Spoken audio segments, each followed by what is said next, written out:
qisadan ayaa waxa ay dhex martay lamaane Soomaaliyeed oo lagu kal magacaabo Deeq iyo Najma. Deeq ayaa ka sheekeeyay qisadan oo ahayd mid aad u cajiib ah. Deeq hadalkiis waxa uu ku bilaabay sida tan: waxaan ku dhashay degmada Hilwa ee magaalada Muqdisho. waxaan ku soo barbaaray isla degmada Hilwa, gaar ahaan xaafadda suuqa xoolaha. waxbarashadeeda ayaa waxaan ku soo qaatay caasimadda Soomaaliya ee Muqdisho. gabadha aan ifka ugu jeclaan doono ee Najma, iyaduna waxa aan ku wada nooleen xaafadda Hilwa ee gobolka Banaadir. xiriirkeenu uu wanaagsanaaday mar ay ku soo biirtay iskuulka Ablaal xilli aan dhiganayay fasalka koowaad ee dugsiga sare Form 1. markii Najma isku fasal aynu noqonay ayaa waxaan noqday ruuxa kaliya ee ay la hadli jirtay, iyadoo iga dhigan jirtay inaan ahay ruux walaalkeed oo kale ah. haddana inaan Najma isku soo dhawaano ayaa waxa ay noo sahashay annagoo ku wada nooleen xaafadda suuqa xoolaha ee degmada Hilwa ee magaalada Muqdisho ee caasimadda dalka Soomaaliya. mar waliba oo Najma fasalka aan ka soo wada baxno ayaa waxaynu isku soo raaci jirnay dhinaca xaafadda suuqa xoolaha oo aynu ku wada nooleen, iyadoo subax kasta marka iskuulka aan soo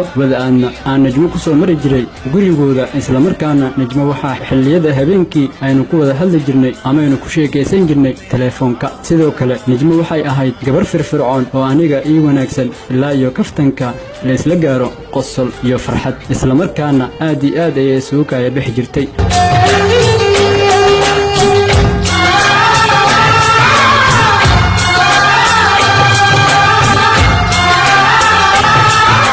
iyadoo muddo kadibna uu soo weeraray cudurkii caashiqa ahaa, waxaan Najma u qaaday jacayl ugu weynaaday. hase yeeshee waxaan ka cabsan jiray inaan Najma u soo bandhigo jacaylka aan u qabo. iyadoo sidaasi xaaladdu ay tahay ayay maalin maalmaha ka mid ah Najma iga qaaday mid ka mid ah buugaagtayda, gaar ahaan buugga aan ku qoran jiray maadada xisaabta. isla markaana subaxii markaan iskuulka imaanay ayay dib iigu soo celisay buuggeygii oo ay ku dhex jirto warqad. talo warqaddu maxay ahayd? markaan guriga dib ugu soo laabtay ayaa waxaa warqaddii ku qornayd erayo jacayl ah oo Najma ay ugu soo bandhiganayso in ay jeceshahay.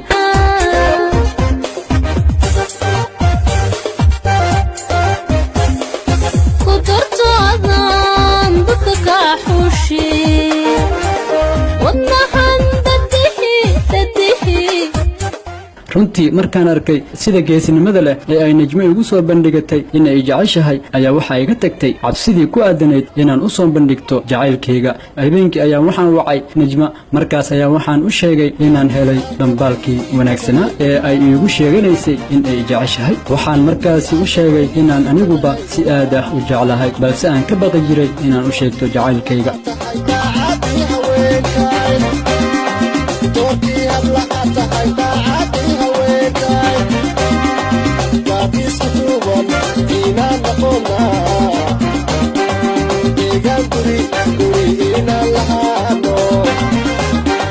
waxaa aniga iyo Najmo inoo bilowday xiriir wanaagsan oo ka duwan kii hore ee walaaltinimada. waxaa bilownay inaan isla qaadano waqtigeena ku aadan jacaylka aan isku qabno.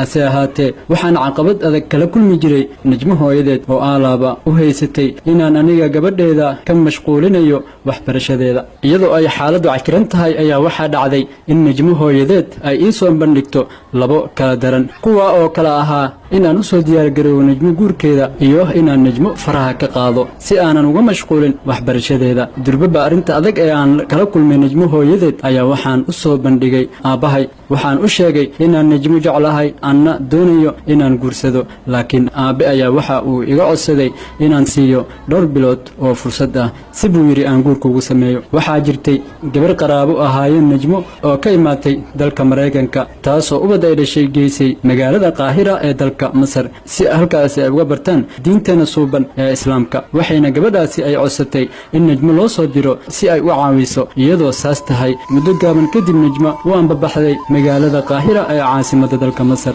maysan ii sheegin in ay baxayso iyo in kale xanuun badan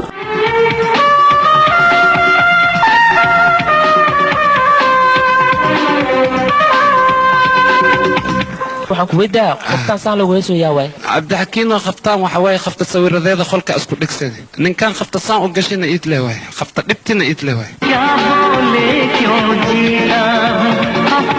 markii najmo ay igu celilaysay magaalada muqdisho waxa ay soo food saartay xaalad cakiran waxaana noqday ruux bukaan socod ah waxaana muddo dhan 2 bilood aan ahaa ruux aanan ku sugnayn xaalad caadi ah waxaan ka go'ay cuntadii waxaan ka go'ay iskuulkii xitaa waxaan kaloo kari waayey inaan timaha jirto halka maalin kasta oo khamiis ah aan jarin jiray timahayga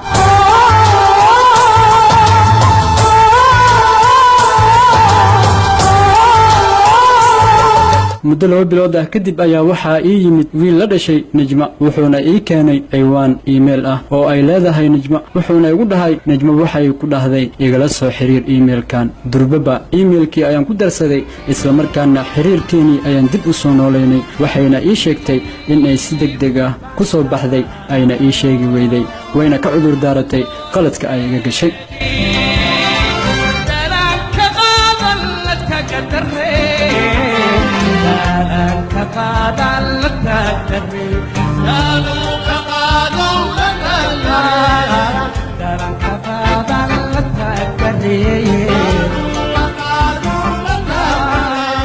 waxaa inoo bilowday xiriir kaloo wanaagsan waxaana igu sii siyaaday jacaylkii qaraaraa ee aan u qabay gabadhan najmo lagu magacaabo waxaana mararka qaarkood ay ii soo diri jirtay lacago iyadoo ay dhihi jirtay ku qabso ama ku samayso waxyaabaha aad doonayso iyadoo ay xaaladdu meel wanaagsan inoo marayso ayaa waxaa baxday gabadhii ay najmo la joogtay waxayna dib ugu laabatay dalka maraykanka oo markii horeba ay ka timid najmo ayaa isaga tagtay dalka masar waxayna aaday magaalada tripoli ee dalka liibiya iyadoo doonaysay inay halkaasi ka sii aado qaaradda yurub hase ahaatee iyadoo qorshaynaysa inay ka ambabaxdo dalka liibiya ayaa waxaa gacanta ku soo dhigay ciidamada ilaalada ee xeebta dalka liibiya waxayna u taxaabeen xabsiga muddo dhan 2 bilood ayaa xabsiga ku yaala dalka liibiya gabadhaasi ay ku jirtay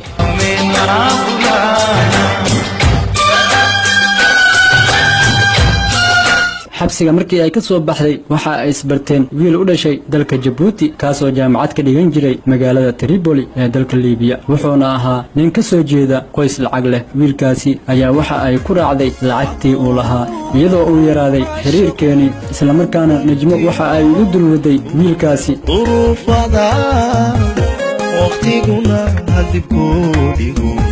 waqtiguna hadib ku dhigo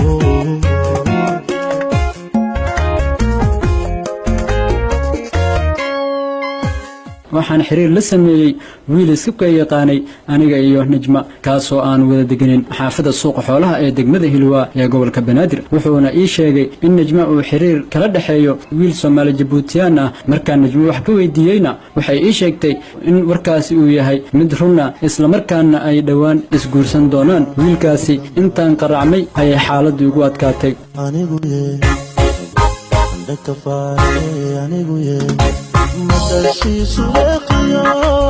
markaan ay xaaladdu igu xumaanayso ma joogi magaalada Muqdisho oo waan isaga soo tagay oo markaan waxaanba ku noolahay dalka South Africa muddo kadib aniga oo jecel najmo waxaan ogaaday inay ku dhibaataysan tahay dalka Liibiya waxaan dhowr jeer u diray lacago maadaama markii aan magaalada Muqdisho joogay ay si weyn ii dhaqaaleyn jirtay iyadoo ay xaaladdu sidaas tahay xiriirkeena uu sii yaraanayo ayaa waxaan maqlay in najmo ay isguursadeen wiilkii reer Djiboutiga ahaa bilo kadib ayaan waxaan ku arkay khadka internetka waxayna ii sheegtay in ay wanaagsan tahay isla markaana waxay ii sheegtay telefoon aan kala xiriiri karo hase ahaatee habeenada ka mid ah ayaan wacay waxaana iga qabtay wiilkii qabay waxaana ku yidhi meeday najmo marka ayuu i weydiiyey ruuxa aan ahay deetana waxaan u sheegay inaan deeq ahay markaas ayuu igu yidhi war nin yahow najmo ayaa iga kaa sheekaysay waxayna ii sheegtay inaad isjeclaan jirteen laakiin calaf ayaa idinkala waday anna calafkayga ayay noqotay najma ee walaalo iska cafi markaas ayaa waxaan u sheegay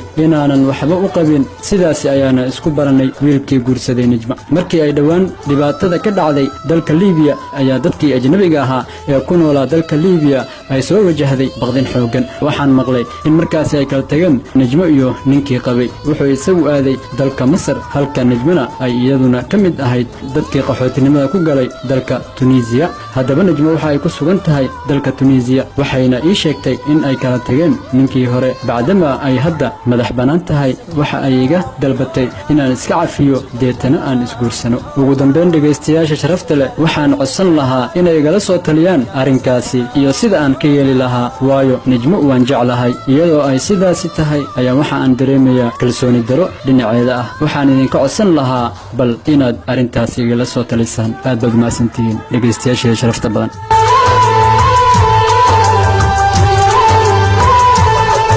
हर दिन जो प्यार करेगा